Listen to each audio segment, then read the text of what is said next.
recruiting calendar, and it's the reason why no one ever says the season is over until we get to the finish line, which in most circles is viewed as today. So we've talked a lot of conference superlatives and wanted to circle kind of back here to the SEC, Steve.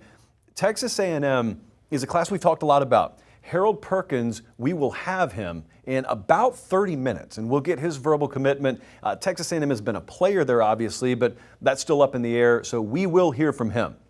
But with that still in the future, let's talk about superlatives overall. This Texas A&M class, I know we've talked about it. Let's hit on it once more as if someone just tuned in. The biggest things that stand out to you. Well, I think just on the surface, they have the best defensive line class in the country, arguably the best receiver class in the country. And then you throw in the 3 tight ends, so it's the combination of that is the best in the country. They went out and landed arguably the most coveted running back in SEC country in Le'Veon Moss. Jimbo Fisher said a couple times he thinks Connor Wigman is the best quarterback in the country. And then the secondary is pretty special with guys like Bryce Anderson. Well, yeah, I was going to say the secondary as well. You also got Bobby Taylor. We really liked him at the opening finals. He had a really good showing there. Marquise Groves-Killebrew, I saw him play this season there in Georgia. I know he injured his knee a little bit. Hopefully, modern medicine, he'll be back and good to go. But, I mean, across the board, top to bottom, we talked about it earlier. I mean, these are guys you pencil into that 2 deep that are going to make an impact early on. Cooper Pategna, I'm told, is in the building and has a mic in front of him, so I'd like to ask him about Texas A&M overall. And then is there anyone specific, maybe someone that we haven't talked about at length today, that is on your radar? Yeah, I think about Dion Bowie. That's kind of the first guy that comes to mind for me. We got to see him in San Antonio at the Adidas All-American game, and this is a guy who's a 3-phase player. I always talk about that, but that's what clean players are. The more they do, the more value they offer, and I think this is a guy that can do so many different things, can play corner, can play nickel, even played a little bit of receiver down there in Texas when we got to see him. So certainly a guy that's going to add a lot of value to Texas A&M and the Aggies, and a guy who's just a playmaker at the end of the day. I want to keep it with Cooper here because let's talk about the sleeper class. And we have not mentioned this class a whole lot today so far, but it's the Arkansas Razorbacks. Where are you going here? I like the Razorbacks, and I've always liked their identity in the way they approach their process really from afar. I think Sam Pittman's done a great job finding guys who fit their culture first and foremost, and they've identified some playmakers, and I think they've done a really good job keeping the top talent in state. You see Isaiah Sategna there, a receiver who's very dynamic, one of the best track and field profiles in the country, was committed to Oregon at one point in the process. Andrew Chamblee as well, a guy with a lot of exceptional physical traits, and Marion Harris, another big boy on the offensive line, and then Patrick Kutas as well, a guy who's a 2-way player on the offense and defensive line. Sam Pittman, that's where they want to build their identity. That's where Arkansas has come lengths and bounds over the last 2 years since Sam Pittman has began his tenure there. Excuse me. You also have to combine this with what they've done in the transfer portal. They got one of the better transfer portal classes. Andrew Ivins, your overall thoughts on what Sam Pittman and his staff have done? That's exactly what I was going to say. I mean, we see the high school class, obviously a lot of offensive linemen. We knew Sam Pittman, he could recruit the big boys like he did when he was at Georgia. But in the transfer portal, I look at this list, Jaden Hazelwood, a former 5-star wide receiver, a lot to like about him. Latavius Brenny, a defensive back that played for Georgia on a national championship team this season. So I like what they've done across the board, not just one position. I mean, Kendall Briles, the offensive coordinator, he was linked to Miami at one point, and he's staying in Fayetteville. So trajectory arrow pointing up there for the Razorbacks. Steve, also, when we talk about surprising classes here, we got to mention Kentucky. Yeah, the Wildcats, this is another record class for a program. You know, they're number 4 in the SEC. They've never been that high. They're number 12 overall nationally. And obviously the jewel of the class is Keontae Goodwin, 5-star offensive tackle from Louisville, who went through a tight recruitment, considered Alabama late, considered Michigan late, considered Texas A&M late, but really came down to a back and forth with them in the Spartans. But Keontae Goodwin's one of the physically gifted offensive linemen in this class, 6'8", 340 pounds. He can bend, he's got change of direction ability, and he's ferocious at the point of attack. And they got some playmakers on offense led by Barry Brown. He was one of the more dynamic guys that we saw in San Antonio at the All-America Bowl. And then I think they went out and got some guys that can be some major difference makers for them on defense, which has been one of the better defenses in the SEC as of late. Tyrese Fearby, Keaton Wade, and then Alex Afari is going to be a star in that safety linebacker hybrid type role. Cooper, what do you see in this Kentucky class? Well, I think Steve just touched on it all right there. There's a lot to like. Keontae Goodwin, definitely somebody that stands out, number 31 in the top 24/7 for us, and 6'8", 330 pounds plus comfortably. Those guys aren't just walking around. So for him and Mark Stoops to be able to keep that type of talent at Kentucky, I think that's really important. And then as Steve pointed out, they did a really good job. Jordan Anthony from Tylertown in Mississippi, one of the fastest players in the class with an exceptional track and field background, 10.21 in the 100-meter as well. Alex Afari, great physical traits, a guy that can play a little man-to-man and do a lot of different things as well. So Kentucky, they have a reputation of this. I think now is the first time we're really turning our attention, but this just didn't happen overnight. This is something they've been building towards, and they deserve a lot of credit.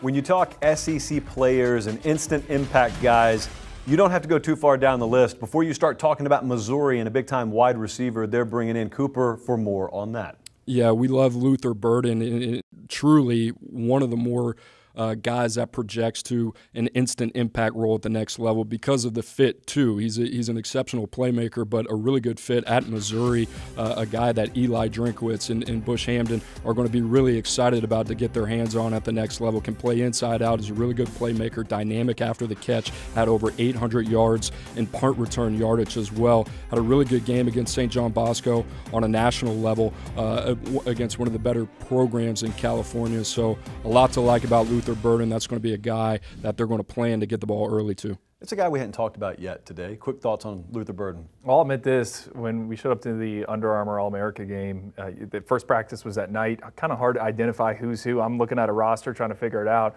Guy I kept coming back to was Luther Burden. I mean, he's that good. Created separation against a very talented pool of defensive backs. I mean, I think if you're a Missouri Tigers fan, him and the combination of Sam Horn, the quarterback from Georgia, who threw a lot of balls to Travis Hunter there at Collins Hill, that's worth buying season tickets for the next few years. I mean, that's a reason why. And then DJ Wesolak on the other side, I really like what they got, Eli Drinkwitz and co. on defense. So Burden's good. I think there's some star power with him for sure. Sam Horn led Collins Hill to a state championship throwing the ball to Travis Hunter, also going to play baseball at Mizzou. Mizzou, the number 13 recruiting class in the country. That's the highest they've ever been in the 24/7 Sports standings.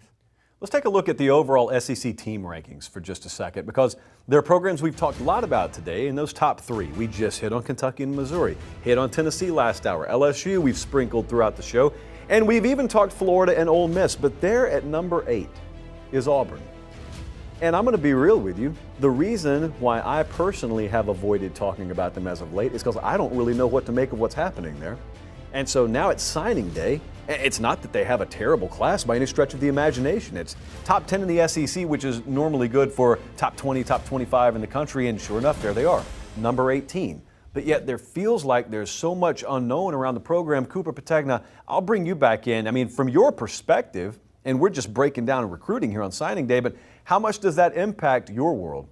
I think it does a lot. You know, they finished the December signing period on a high there. They went from outside the top 30, finished inside the top 20. I think they're doing a solid job on the recruiting trail now where Auburn sees themselves. I think that's more really in the kind of top 10 range. So I think that's going to be an adjustment, and certainly it is an adjustment coming from a group of 5 school, then to a Power 5, and nonetheless the SEC West. So Brian Harsin, his staff, getting the first little bit of taste of that, what it takes to succeed in the SEC. I think this is a process for them, but I don't know how much time they have. I think that's really going to be the biggest question mark for them. So that's certainly going to be something to monitor over the next year or two. And to speak on that, when Auburn let go of Gus Malzahn, it said to me that this is a program we're here to win the national championship or bust. And when you look at this Auburn recruiting class, outside of Robert Woodyard, who was at one time, long time committed to Alabama, I don't know if there's a player in this class that they really beat Alabama, Georgia, and Texas A&M for. And those are the guys. You can have some good evaluation wins in your class. You can develop some players, but those are 3 of the best, most insightful, have the reputation for being great evaluators on the trail. And Alabama, Georgia, and Jimbo Fisher and what he's done in his career, you got to get some recruiting wins against those programs if you're going to beat them on Saturday. I want to bounce one more program off of you over there, Ivans, and that's South Carolina. You see a number 25 next to their name, but you got to take into account, you got Austin Stogner that comes in there, you got Spencer Rattler. These are both transfer portal guys from Oklahoma.